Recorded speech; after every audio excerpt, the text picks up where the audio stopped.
forewarned long ago, this is number 2 in these elitist writings. These letters are really interesting. It's amazing what you can find in old books if you'll just find some old books. Anyway, gentlemen, what I'm about to set forth is our system from the 2 points of view, that of ourselves and that of them. It must be noted that men with bad instincts are more in number than the good. The best result in governing them are attained by violence and terrorism. You're not going to get very far with academic discussions. Political freedom is an idea, but not a fact. This idea one must know how to apply whenever it appears necessary to use bait. The bait is the idea to attract the masses of people, so you may direct them to one's party for the purpose of crushing another who is in authority. Of course, this task is rendered easier if the opponent has himself been infected with the idea of freedom. Every republic passes through several stages. The first of these is comprised in the early days of mad raging by the blind mob. They're tossed hither and thither, right and left. They have no direction. The second is demagoguery, from which is born anarchy, and that leads inevitably to despotism. Despotism in the hands of some secret organization or other, whose acts are the more unscrupulous inasmuch as it works behind a screen. Interesting. Behind the backs of all sorts of agents, the changing of whom not only does not injuriously affect, but actually aids the secret force by saving it, thanks to continual changes. But even freedom might be harmless and have its place in the state economy without injury to the well-being of the peoples if it rested upon the foundation of faith in God. It is indispensable for us to undermine all faith, to tear out the minds of the people, the very principles of Godhead and the Spirit, to put in its place mathematical calculations and material needs. In order to give the people no time to think and take note, their minds must be diverted towards industry and trade. Thus, all the nations will be swallowed up in the pursuit of gain, and in the race for it will not take note of their foe. The intensified struggle for superiority and shocks delivered to economic life will create, nay, have already created, disenchanted, cold and heartless communities. Such communities will foster a strong aversion towards the higher political and towards religion. Their only guide is gain, that is gold, which they will erect into a veritable cult for the sake of those material delights which it can give.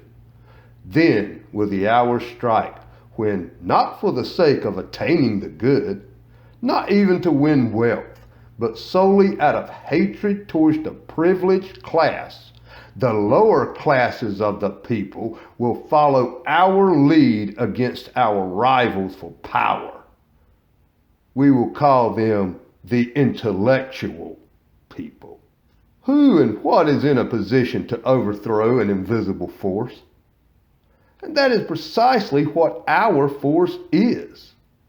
Governments and politicians serve as screens for us and our objects. But the plan of action of our force, even in its very abiding place, remains for the whole people an unknown mystery. We have set one against another the personal and national reckonings of the people, religious and race hatreds. We have fostered into a huge growth in the course of a short time. This is the reason why there is not one state which would anywhere receive support if it were to raise its arm, for every one of them must bear in mind that any agreement against us would be unprofitable to itself. we are too strong. There is no evading our power. The nations cannot come to even an inconsiderable private agreement without our secretly having a hand in it. It is through us that kings have reigned. We were chosen to rule the whole earth. We have been endowed with genius that we may be equal to our task. Were genius in the opposite camp, it would still struggle against us. But even so, a newcomer is no match for the old established settler. The struggle would be merciless between us, such a fight as the world has never seen. Aye, and the genius on their side would have arrived too late. All the wheels of the machinery of all states go by the force of the engine which is in our hands, and that engine of the machinery of the states is gold, the science of political economy invented by us. It has long been giving royal prestige and capital to our kind. The principal object of our directorate consists in this: to debilitate the public mind by criticism, to lead it away from various reflections calculated to arouse resistance, to distract the forces of the mind towards a sham fight of empty eloquence. There is nothing more dangerous than personal initiative. If it has genius behind it, such initiative can do more than millions of people among whom we have sown discord. We must so direct the education of those communities that whenever they come upon a matter requiring initiative, they may drop their hands in despairing impotence. The strain which results from freedom of action saps the forces when it meets with the freedom of another.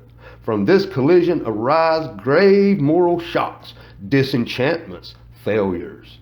By all these means we shall so wear them down that they will be compelled to offer us international power of a nature that by its position will enable us without any violence gradually to absorb all the state forces of the world and to form our super government.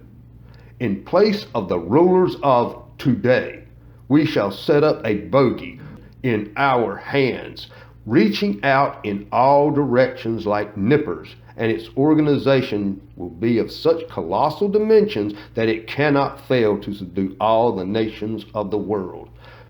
The people as a political force are dead. We need not take them into account. But as landed proprietors, they can still be harmful to us from the fact that they are self-sufficing in the resources upon which they live. It is essential, therefore, for us to, at whatever cost, deprive them of their land. This object will be best attained by increasing the burdens of landed property. In loading lands with debt, these measures will check landholding and keep it in a state of humble and unconditional submission. We shall establish huge monopolies, reservoirs of colossal riches, upon which even large fortunes of the people will depend to such an extent that they will go to the bottom together with the credit of the state on the day after the political smash. You gentlemen here present who are economists, just strike an estimate of the significance of this combination. In every possible way, we must develop the significance of our super government by presenting it as the protector and benefactor of all those who voluntarily submit to us. To complete the ruin of the industry of the people, we shall bring to the assistance of speculation the luxury which we have developed among the people. A greedy demand for luxury which is swallowing up everything. We shall raise the rate of wages which, however, will not bring any advantage to the workers, for at the same time we shall produce a rise in prices of the first necessaries of life, alleging that it arises from the decline of agriculture and cattle breeding. We shall further undermine artfully and deeply sources of production by accustoming the workers to anarchy and to drunkenness, and side by side therewith taking all measure to extirpate from the face of the earth all the educated forces of common people. I just have to stop. I've noticed something, I just want to mention it real quick. If you'll take like from Morocco, West Africa, about from where the Mediterranean, top of the Mediterranean comes around, and then down to around the bottom of Algeria, and take that east, all the way to India. It's amazing to me how many of those countries have laws against sorcery, divination, and magic. Now, that's a lot of countries, and there's usually a religious connotation behind that because it's sinful. So it's against the law. Like you don't kill people, you don't murder people. That's sinful. Therefore, it's against the law. You lie to the feds or the law enforcement, yeah, you're going to jail because that's against the law. Lying is against the law, except for those in charge. I mean, it's a whole Animal Farm episode going on there. But anyway, y'all know who it is.